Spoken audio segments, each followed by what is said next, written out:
جی السلام علیکم. کل ریسرچرز کیفے میں ہوم اسکولنگ پہ بات ہو رہی تھی. میں نے ہوم اسکولنگ سے میرا تعارف تب ہوا جب میں یو ایس میں تھی اور میں نے اس پر کچھ تھوڑا بہت لٹریچر پڑھا، زیادہ نہیں.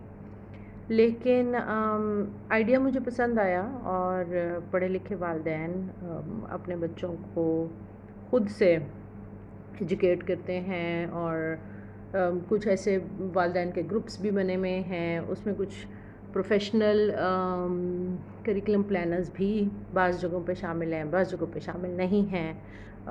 پیرنٹس خود ہی سے ڈیسائیڈ کرتے ہیں کہ what the children should learn and what they should not learn. کل جب یہ ساری باتیں ہو رہی تھیں ریسرچرز کیفے پہ تو 2-3 افراد ایسے موجود تھے جنہوں نے اپنے بچوں کی ہوم اسکولنگ کی ہے پاکستان میں.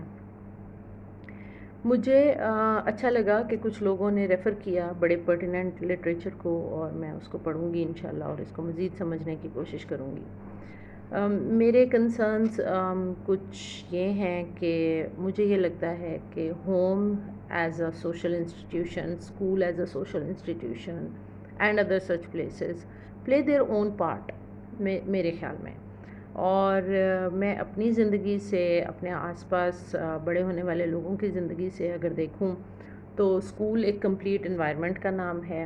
اسکولنگ صرف ایک کریکلم کو امپلیمنٹ کرنا نہیں ہے، اس سے زیادہ بڑا فنومینا ہے. اور صرف بچے کی کنڈیشننگ نہیں ہے، یہ ایک پوری psycho social emotional physical development کا ایک پورا پیراڈائم ہے جس میں بچہ، یعنی میں اپنے آپ کو جب اس سینیریو میں رکھتی ہوں تو وہ اپنے والدین سے کچھ دیر کے لیے دور ہوتا ہے، اپنی ہوم انوائرمنٹ سے نکلتا ہے، اپنے کمفرٹ زون سے نکلتا ہے، لوگوں سے انٹریکٹ کرتا ہے.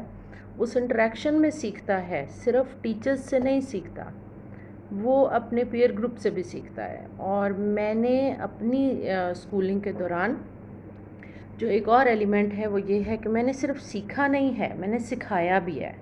اگر آپ میرے اسکول ٹیچرز کو کبھی ملیں تو وہ اس بات کی تائید کریں گے کہ میں قطعاً اسکول میں صرف سیکھنے نہیں جاتی تھی، میں سکھانے بھی جاتی تھی. مجھے لگتا تھا کہ میرے آس پاس میرے کلاس فیلوز کو یا کسی کو اگر کہیں کوئی ٹربل ہے تو میں نے اس کی پرابلم سالو کرنی ہے، میں نے اس کو ہیلپ کرنا ہے، میں نے اس کو بھی سکھا دینا ہے کہ اس پرابلم کو کیسے سالو کرتے ہیں. تو جب میں ہوم اسکولنگ کے بارے میں کل گفتگو سن رہی تھی تو اس میں بچے کو سکھانے کی بات ہوئے چلے جا رہی تھی، اور مجھے پریشانی یہ ہو رہی تھی کہ ہم نے 21ویں صدی کے بچے کو بھی اگر اتنا ہی انڈر ایسٹیمیٹ کرنا ہے تو پھر گڑبڑ ہے. اور اگر ہم نے اسکول سے اتھارٹی لے کے یا ٹیچر سے اتھارٹی لے کے، والدین نے اپنے ہاتھوں میں وہ اتھارٹی لے لینی ہے اور پھر ماڈل وہی رکھنا ہے کہ کوئی ایڈلٹ گروپ بچے کو سکھا رہا ہے. اوپن لرننگ سسٹم نہیں کرنا، ہم نے یہ نہیں کرنا کہ ہم اس سے سیکھیں گے اور وہ ہم سے سیکھے گا اور آس پاس کے لوگ بھی ایک دوسرے سے سیکھیں گے یا انوائرمنٹ سے سیکھیں گے. اگر ہم نے ایسی کوئی ری انجینئرنگ نہیں کرنی تو پھر اسکولنگ ہو یا ہوم اسکولنگ ہو، ایکولی گڈ ایکولی بیڈ. مجھے یہ لگتا ہے کہ اگر ری انجینئر کرنا ہی ہے ایجوکیشن کو تو let's rethink the whole model, اور ہم یہ دیکھیں کہ بچہ ہمیں کیا کیا سکھا سکتا ہے جو ہم نہیں سیکھتے اس سے، اور پھر بچہ کیا سیکھ سکتا ہے جو ہم اس کو نہیں سیکھنے دیتے اور ہم خود سے فکس کرتے ہیں کہ اس ایج میں اس کو بس یہ والی انفارمیشن دینی ہے اور اس سے زیادہ نہیں دینی. یہ ہم فکس کرتے ہیں. حالانکہ اب تو مجھے یہ لگتا ہے کہ انفارمیشن انوائرمنٹ میں بکھری پڑی ہے، بچے کی مرضی ہے اور بچے کی اپنی انٹلیکچوئل کیپیسٹی ہے کہ وہ کتنا ایبزارب کرتا ہے، اس کو کیسے پروسیس کرتا ہے. ہاں، اس پروسیس میں اگر آپ فیسیلیٹیٹر بن سکتے ہیں تو ضرور بنیں. اگر آپ کے علم میں پہلے سے کوئی چیز ہے جو بچہ آ کے آپ سے پوچھتا ہے تو فیئر انف آپ اس سے اپنا علم شیئر کریں. اور اگر آپ کو یہ لگتا ہے کہ بچہ میرے سے بہتر علم حاصل کر کے آ گیا ہے تو اس کو کہیں کہ وہ آپ کو بتا دے. اور اگر آپ کو یہ لگتا ہے کہ ہم دونوں کے علم میں کوئی کمی ہے اور میرے پاس بھی اس بات کا جواب نہیں ہے اور بچے کے پاس بھی جواب نہیں ہے تو اس کے ساتھ مل کے سیکھنے کا عمل شروع کر دیں.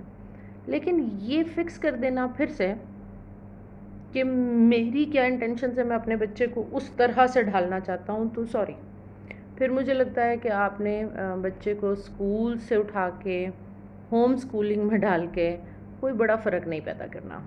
تو let's rethink the whole education model. ہم بچوں کو کیسے پلنے بڑھنے سیکھنے سکھانے دینا چاہتے ہیں. Let's rethink. Thank you.